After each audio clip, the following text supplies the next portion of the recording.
নিফটির analysis করব 27 মে 2025 জন্য। আমি সুররঞ্জন গঙ্গোপাধ্যায় আপনাদের সবাইকে স্বাগত জানাচ্ছি। চলুন ভিডিওটা শুরু করি। দেখুন, আজকে নিফটি সাইকোলজিক্যাল লেভেল 25,000-এর জাস্ট উপরে এসে ক্লোজিং দিয়েছে। চেষ্টা করেছিল আরও উপরে যাবার, কিন্তু পারেনি। মার্কেটকে নিচে নামিয়েছিল, সেখান থেকে ধীরে ধীরে রিকভার করে মার্কেট 25,000-এর উপরে নিজের অস্তিত্ব টিকিয়ে রাখতে সক্ষম হয়েছে। এমতো অবস্থায় আমাদের কেমনভাবে ট্রেড করা উচিত ছিল, কেমনভাবে ট্রেড করতে হবে, এবং আজকে বড় দুটো মুভমেন্ট আমরা পেয়েছি বা সারা দিন কিন্তু তারপর উপরে আর নিচে আমাদের ধীরে ধীরে মার্কেট চলেছে। তো সমস্ত কিছুকেই আমরা দেখব। তো চলুন, এবং ভিডিওর শেষে কিন্তু আমরা ওয়াই অ্যানালিসিসটাও দেখব যে ওয়াই ডেটা কি বলছে। চলুন ভিডিওটা দেরি না করে শুরু করি। প্রথমেই দেখুন, আমরা একটা ওভারঅল ধারণা নিফটি সম্পর্কে করে নিই। প্রথম হচ্ছে যে নিফটি দেখুন 25,000-এর উপরে সাইকোলজিক্যাল লেভেল, এটা 25,000-এর উপরে ক্লোজিং দিতে সক্ষম হয়েছে, সুতরাং এটি একটি দিক দিয়ে ভালো কথা। দ্বিতীয় নাম্বার হচ্ছে 148 পয়েন্ট আপ মুভ দিয়েছে, ঠিক আছে, 0.6%-এর মতো। কালকে এবং আজকে আমাদের উইকলি চার্ট যদি আমরা দেখি তাহলে দেখব যে মোটামুটি এখনও পর্যন্ত সাপোর্ট নিচ্ছে। ডেলি টাইম ফ্রেমে কিন্তু উপর থেকে একটা রেজিস্ট্যান্স ধাক্কা খেয়ে নিচের দিকে নামছে। আমরা জার্নিটা একটু করে নিই। জার্নিটা হচ্ছে দেখুন 853-তে ক্লোজ করেছিল, 24,853-তে আগের দিনে। তারপর ওপেন হয়েছে 915-তে, অর্থাৎ আপনি বুঝতেই পারছেন এই 60-70 পয়েন্ট উপরে ওপেন হয়েছে। ওপেন হওয়ার পর মার্কেট কিন্তু নিচের দিকে গেছে মাত্র 900 পর্যন্ত, এবং উপরের দিকে খুব একটা বেশি কিছু নয়, 180 পয়েন্ট উপরে সর্বোচ্চ গেছিল, অর্থাৎ 25,080 পর্যন্ত মনে করুন গেছিল। সেখান থেকে মার্কেটকে টেনে নামিয়ে 25,001-কে দাঁড় করিয়েছে। সুতরাং বিরাট যে আজকে রেঞ্জ ছিল তা নয়। আমি বললাম যে বড় উপরের দিকে এবং নিচের দিকে একটা এবং দুটো মুভমেন্ট ভালো পাওয়া গেছে, তারপর কিন্তু মার্কেট কি করেছে, একটা রেঞ্জের মধ্যে আবদ্ধ থেকেছে। তো চলুন আমরা প্রথমে মান্থলি টাইম ফ্রেমে দেখি। মান্থলি টাইম ফ্রেমে সুন্দর দেখতে লাগছে, কিচ্ছু বলার নেই। মান্থলি টাইম ফ্রেমে কিন্তু মার্কেটকে খুব ভালো লাগছে দেখতে। দ্বিতীয় নাম্বার হচ্ছে weekly time frame. Weekly time ফ্রেমটাকে একটু আমাদের বিচার করার প্রয়োজন রয়েছে। দেখুন উইকলি টাইম ফ্রেমে দেখুন আমাদের নিচে থেকে একটা হিউজ বাইং এসেছিল। তার আগের সপ্তাহে কিন্তু একটা হিউজ বাইংয়ে ক্লোজিং দেওয়ার চেষ্টা করেছিল, নিচে এসেছে, রিটেস্ট দূরের কথা আরও নিচে পর্যন্ত রিটেস্ট করার পরে মার্কেট এখানে ওপেন হয়েছে। এখান থেকে ধীরে ধীরে ওপর দিকে যাওয়ার চেষ্টা চলছে। কিন্তু ওপরের তিনটে উইককে দেখে আপনার কি মনে হচ্ছে? ওপরের দিকে তিনটে উইককে দেখে মনে হচ্ছে না যেখানে তিনজনই কিন্তু একটা রেজিস্ট্যান্স ফেস করছে? কেন ফেস করছে না, কেন যেখান থেকে নিচে নেমে যেতে পারে বা নেমে গেছিল সেটা সম্বন্ধে আমরা আগেও কিন্তু আপনাদেরকে বলেছি যে এখানে বড় দাদারা কিন্তু রয়েছে, যারা কিন্তু মার্কেটকে নিচে নামানোর চেষ্টা করেছিল।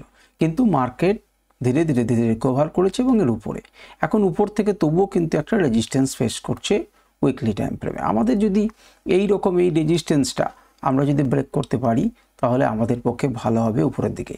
এবং আশার আলো কি, আশার আলো হচ্ছে নিচে যে সাপোর্ট এরিয়াটা বললাম যে উইকলি টাইম ফ্রেমে একটা সাপোর্ট পাচ্ছে, এই দুটো রেঞ্জকে পরপর কিন্তু আপনার এবং এই তিনটে এইগুলো কিন্তু পরপর একটা ভালো সাপোর্ট দিয়ে চলেছে উইকলি টাইম ফ্রেমে। এ নিয়ে কোনো সন্দেহ নেই। যতক্ষণ পর্যন্ত না নিচে নামবে আমাদের ভয় পাওয়ার কিছু নেই। আচ্ছা, ডেলি টাইম ফ্রেমে বললাম যে রেজিস্ট্যান্স ফেস করছে। কি দেখে বুঝলাম যে রেজিস্ট্যান্স ফেস করছে? দেখুন মার্কেট এখান পর্যন্ত গেছিলো, মার্কেটকে টেনে নামিয়েছে এত দূর। সেখান থেকে মার্কেট আবার গেছিলো, কিন্তু এখানে কিন্তু ধাক্কা খাচ্ছে। আজকেও কিন্তু আমরা ধাক্কা খেয়েছে দেখেছি, কারণ আমরা কি বলেছিলাম 25,000 সাইকোলজিক্যাল লেভেল হলেও 25,000-এর উপরে একটি লেভেল আছে, সেটা হচ্ছে 25,080 থেকে 120 এরকম জায়গাতে একটি বা 100ই বলতে পারেন, এরকম জায়গাতে একটা রেজিস্ট্যান্স লেভেল আছে ডেলি টাইম ফ্রেমে। দেখুন এক্স্যাক্টলি সেখান থেকে কিন্তু ধাক্কা খেয়ে মার্কেট কিন্তু নিচে নেমেছে। এখন আমাদের কাজ হচ্ছে এটির উপরে পৌঁছানো। এটির উপরে যদি সাস্টেন করতে শুরু করে তাহলে আমরা এই টার্গেটটার জন্য ভাবনা চিন্তা করব, যেটা হচ্ছে 25,300। যদিও এর মাঝে কিন্তু হার্ডেল আছে, একটা দিনেই যে পৌঁছে যাবে তা না, কিন্তু উপরের জন্য আমরা চিন্তা ভাবনা করতে পারি। যাই হোক, এখানে আপনারা দেখতে পেলেন ডেলি টাইম ফ্রেমে এখন নিচে যথেষ্ট এখানে একটা রেজিস্ট্যান্স ফেস করছে ঠিকই। কালকে কোন জায়গাতে ওপেন হচ্ছে দেখুন, ওপেন হওয়ার দেখে ওপরে যদি পৌঁছানোর চেষ্টা করে, যদি একটু বেশি নিচে ওপেন হয় তাহলে কিন্তু উপরে রেজিস্ট্যান্স ফেস করবে, এটা কিন্তু আন্দাজ করা যেতে পারে। এবারে চলুন আওয়ারলি টাইম ফ্রেমে। আর্লি টাইম ফ্রেমে দেখুন একটি দাগকে আমি বললাম যে দুটো বড় মুভমেন্ট পাওয়া গেছে, 1 নম্বর মুভমেন্ট এবং আওয়ারলি টাইম ফ্রেমে আরেকটা মুভমেন্ট। দুটো টাইম ফ্রেমে আমরা মুভমেন্ট পেলাম উপরে এবং নিচে, এবং তারপরে দেখুন একটা রেঞ্জে সীমাবদ্ধ রয়েছে। আমরা কি এঁকেছিলাম না, আমাদের যে ট্রেন্ড লাইনগুলো রয়েছে সেই ট্রেন্ড লাইনের উপরে খুলে মার্কেট কিন্তু গিয়েছিল। তো এত দূর পর্যন্তই গেল কেন? আপনি যদি বাঁ দিকে যান তাহলে দেখবেন এখানে একটা রেজিস্ট্যান্স আছে, সেই পর্যন্ত সে দৌড়েছে এবং সেখানে সে ধাক্কা খেয়ে আবার নিচে নামিয়েছে, আবার উপরে উঠেছে। এইভাবে অসিলেশনের মাধ্যমে মার্কেটটা কিন্তু পৌঁছেছে, দাঁড়িয়ে রয়েছে। এখন এরকম অবস্থাতে আপনি কীরকমভাবে ড্র করতে পারেন? আপনি এইভাবে একটা ড্র করে নিন, 1 ঘন্টা টাইম ফ্রেমে আপনি এইভাবে একটা ড্র করে নিন।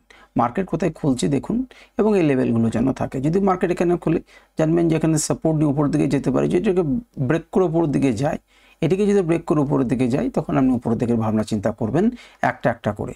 আর নচেত দেখুন এইটাকেও আপনি রেঞ্জ হিসেবে কল্পনা করতে পারেন। এই বড় যে দাদাটা 1 ঘন্টার টাইম ফ্রেমের যে ফার্স্ট ক্যান্ডেল, সেটাকে বেস করে যখন উপরের দিকে বা নিচের দিকে যাবে আপনি সেই দিকে মুভ নিতে পারেন। তো ঠিক আছে, ট্রেন্ড লাইন করলে পরে আরেকটু আগে পাবেন। এবারে 15 minute time frame. 15 minute time ফ্রেমে দেখুন এখানেও কিন্তু আমাদের আগেকার যে লেভেলগুলো সেই লেভেলগুলোকে মান্যতা দিয়েছে। এই যে একটা মুভমেন্ট এবং এখানে একটা মুভমেন্ট, এই দুটো মুভমেন্টের কথা আমি বলছিলাম, এবং তারপর কিন্তু মার্কেট একটা রেঞ্জের মধ্যে উপরে নিচে উপরে নিচে উপরে নিচে এইভাবে আমাদের চলেছে।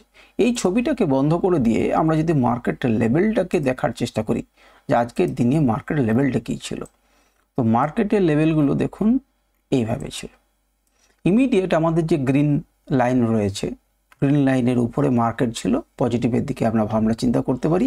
এবং এই জায়গাগুলো কি, এই জায়গাগুলো রিভার্সাল জোন। এটাতে একদম একটা ক্যান্ডেলে গেছে, দেখতে পাচ্ছেন সেকেন্ড জোন থেকে একটা রিভার্সাল এরিয়া এসছে এবং ডট টু ডট সেগুলোকে কি করেছে, পালন করেছে এই লেভেলগুলো। মাঝে ইন্টারমিডিয়েটস প্রচুর লেভেল আছে, আমি দেখাচ্ছি না, কিন্তু এই কয়েকটা লেভেলকে ঘিরে মার্কেট কিন্তু রেঞ্জ বাউন্ড ছিল। তার পরবর্তী সময়ে সেটা আমরা বোঝানোর চেষ্টা করেছি, এরকে ভাঙতে পারছে না, উপর দিকে যাচ্ছে নিচে নামাচ্ছে, উপর দিকে যাচ্ছে নিচে নামাচ্ছে। কিন্তু ওভারঅল শেষ পর্যন্ত কোথায় বন্ধ করতে সক্ষম হয়েছে না 25,001-এ। আপনারা এখানে কি করতে পারেন, এখানে খুব ইজিলি একটা ট্রেন্ড লাইন ড্র করতে পারেন। এই পয়েন্টগুলোকে নিয়ে আপনারা একটা ট্রেন্ড লাইনকে ড্র করুন, এবং উপরের দিকে তেমনিভাবে এটাকে আর এটাকে নিন, এটাকে আর এটাকে নিন, এইভাবে একটা ট্রেন্ড লাইনকে ড্র করুন। তাহলে আপনারা 15 মিনিট টাইম ফ্রেমে ট্রেড করার চেষ্টা করতে পারেন। তো এইভাবে আপনারা যদি ড্র করেন তাতেও কিন্তু আপনাদের রেজাল্ট পেতে পারেন বলে আমি মনে করছি। এবারে চলে আসুন 5 মিনিট টাইম ফ্রেমে। 5 মিনিট টাইম ফ্রেমে দেখুন এই অঞ্চলটাতে যারাই আপনারা অভিজ্ঞ নন অথচ ট্রেড করতে যাবেন, তাদের কিন্তু ছোট ছোট স্ক্যাল্পিং করা ছাড়া উপায় নেই। লম্বা মুভমেন্ট কিন্তু আসবে না, কারণ আপনাদেরকে বুঝতে হবে যে একটা রেঞ্জের মধ্যেই কিন্তু ফেসে আছে। তো এতে যদি আপনি মার্কেট লেভেলটা, আমরা যদি প্রথমে আমাদের ছবিটাকে দেখি 5 মিনিট টাইম ফ্রেমে, ঠিক আছে ছবিটা বন্ধ আছে। এই দেখুন আমাদের যে কি ছিল, আমাদের যে আঁকাগুলো ছিল আগেকার দিনের লেভেলগুলো ছিল, সেগুলোকে দেখুন একদম পয়েন্ট টু পয়েন্ট আমাদের দেখবেন মিলেছে। সুতরাং এই লেভেলগুলোকে আপনারা নিজেদের চার্টে আঁকার চেষ্টা করুন এবং সেই মতো ড্র করার চেষ্টা করুন। দেখুন ধীরে ধীরে লোগুলোকে কিন্তু তুলে নিয়ে গেছে, এমন নয় যে সে পারেনি, লোগুলোকে তুলে নিয়ে গেছে, কিন্তু একটা রেঞ্জের মধ্যেই কিন্তু আবদ্ধ আছে। তো এটাকেও ট্রেড আমরা করতে পারতেন, এই লেভেলটা যখন ব্রেক করে উপর দেখে গেছে করতে পারতেন। আর যদি আমরা মার্কেট লেভেলগুলোকে দেখি, মার্কেট লেভেল যদি লাইভ টাইমে যেটি দেয়, তো সেখানে দেখতে পাচ্ছেন যে এটা কিন্তু রিভার্সাল জোন, যেহেতু রিভার্সাল জোন, সুতরাং এখান থেকে মার্কেট ফেরত এসছে এবং এই জায়গাগুলো থেকে, এই ইন্ডিকেটরের এই অংশগুলো থেকে আপনাকে কিন্তু বোঝাচ্ছে যতক্ষণ ওপর দিকে যাচ্ছে এখানে গেলে পরেই কিন্তু আপনি সেল করতে পারবেন, কারণ এটা রিভার্সাল জোন। উল্টোভাবে যখন আমাদের গ্রিন জোনের উপরে রয়েছে, সুতরাং আমরা বাইয়ের কথা ভাবতে পারি। তো যাই হোক, আপনারা ইন্ডিকেটর আপনাদের কাছে নেই, আমি আপনাদেরকে দেখালাম ইন্ডিকেটর আপনাদের কাছে নেই, কিন্তু আপনারা অনায়াসে এই লেভেলগুলোর সাহায্যে আমরা কিন্তু ট্রেড করতে পারতেন।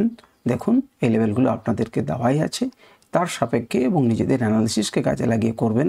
কিন্তু এরকম জায়গাতে যদি আপনাদের ক্ষয়ক্ষতি হয়ে থাকে, অর্থাৎ আপনারা লোকসান করে থাকেন বা অল্প প্রফিটে আছেন, তাহলে জানবেন যে এরকম মার্কেট কিন্তু খুব কঠিন মার্কেট। আপনাকে খুব বেশি পোক্ত না হলে কিন্তু আপনি বুঝতে পারবেন না, কারণ যে কোনো ইন্ডিকেটরই হোক এখানে এই ধরনের মার্কেটে কিন্তু একবার সিগন্যাল দেবে, একবার দেবে না, একবার দেবে, একবার দেবে না। সেই ক্ষেত্রে আপনাকে মার্কেটের লেভেলগুলোকে বুঝতে হবে এবং সেই মার্কেটের রেঞ্জটাকে যতক্ষণ না সে ব্রেক করছে ততক্ষণ পর্যন্ত চুপ করে বসে থাকতে হবে, আর নয়তো ছোট্ট ছোট্ট স্ক্যালপিংই করতে হবে, তাছাড়া কিন্তু কোনো উপায় নেই। যেহেতু আজকে হচ্ছে আপনাদের সোমবার, খুব বেশি ডিকে নয়, সুতরাং স্ক্যালপিং করা যেতেই পারে সহজে। আমরা অল্প অল্প করে কিছু পয়েন্ট যে একদম পাবেন না তা নয়, মানে মোটামুটিভাবে ধরুন 920 আর 980, 60-70 পয়েন্ট, অর্থাৎ 20-30 পয়েন্ট করে 20-30 পয়েন্ট করে প্রিমিয়ামে কিন্তু আপনি এখানে পেতে পারতেন যদি অল্প অল্প ছোট্ট ছোট্ট করে 10-20 পয়েন্ট ইজিতে কিন্তু বুক করা যেতে পারত। কিন্তু রেঞ্জটাকে বোঝার চেষ্টা করতে হবে যে মার্কেটের রেঞ্জের মধ্যে রয়েছে, যতক্ষণ না সে রেঞ্জটাকে যাবে ততক্ষণ পর্যন্ত সে কিন্তু সেখান থেকে বেরোবে না। সেটি মার্কেট লেভেলের সাহায্যে আরও ভালো বোঝা যাবে। তাই চলুন আমরা একবার ওপেন ইন্টারেস্টের ডেটাটা দেখে নিই। তো ওপেন ইন্টারেস্টের ডেটা কী বলছে 29 তারিখে, দেখুন এইটাকে প্রথম দেখুন 25,000, 25,000-এ কল অপশান দেখুন 1,47,000 এবং 1,23,000, কিন্তু পুট অপশান কিন্তু 68,000 বাড়িয়েছে। তার মানে এখানে কিন্তু একটা ভালো রেজিস্ট্যান্স তৈরি হয়েছে, যেটা ইন্টারডে চেঞ্জে আমরা দেখতে পাচ্ছি। ভালো রেজিস্ট্যান্স সাপোর্ট কিন্তু ভালো তৈরি হয়েছে। ধীরে ধীরে কিন্তু এগুলো সাপোর্ট স্ট্রং হচ্ছে এবং রেজিস্ট্যান্সগুলো মানে সামনের দিকে মার্কেটকে তুলে নিয়ে যাওয়ার চেষ্টা করছে।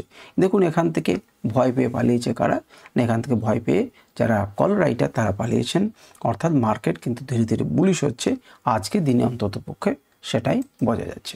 তো আমাদের আলোচনা এই পর্যন্তই থাকলো। আশা করি আপনারা আলোচনাটা বুঝতে পেরেছেন।